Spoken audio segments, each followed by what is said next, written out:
Lubricants, supervisor salaries, insurance, and warehouse rent. Which of these actually count as production overhead for product costing? Picture a factory reviewing those 4 indirect costs for the period. Before we label anything, your first job is to spot which ones support making the product itself.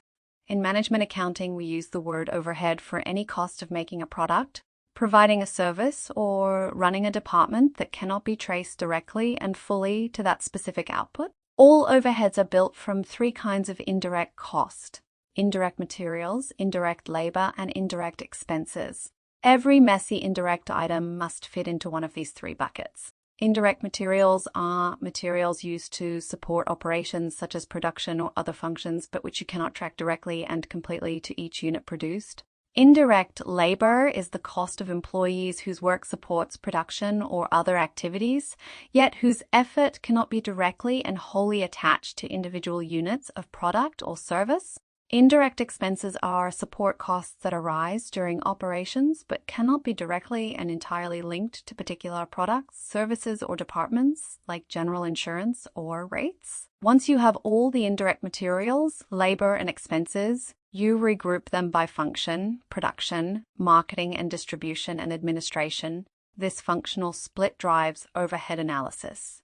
Production costs cover every step from getting raw materials into the business right through to finishing the product, ready for storage as finished goods, including basic packaging like boxes and wrappers. Administration costs are the costs of running and managing the organization that do not specifically relate to production, selling, distributing, or researching new products.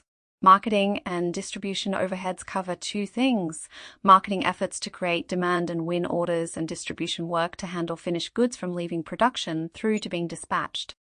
Back to our factory, lubricants used on machinery are indirect materials, and the factory supervisor's salary is indirect labor, both supporting the process of turning raw materials into finished goods. So both are production overheads.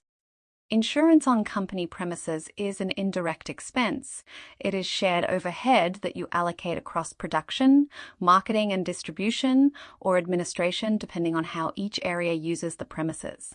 Rent for the finished goods warehouse is also an indirect expense, but it clearly relates to storing completed products before dispatch, so it is classified as a distribution overhead within marketing and distribution. So our opening question: production overheads are the lubricants and the factory supervisor's salary, while insurance and warehouse rent sit in indirect expenses that are split across functional overhead categories. Exam shortcut: first, ask if the cost is direct. If not, label it indirect material, labor, or expense.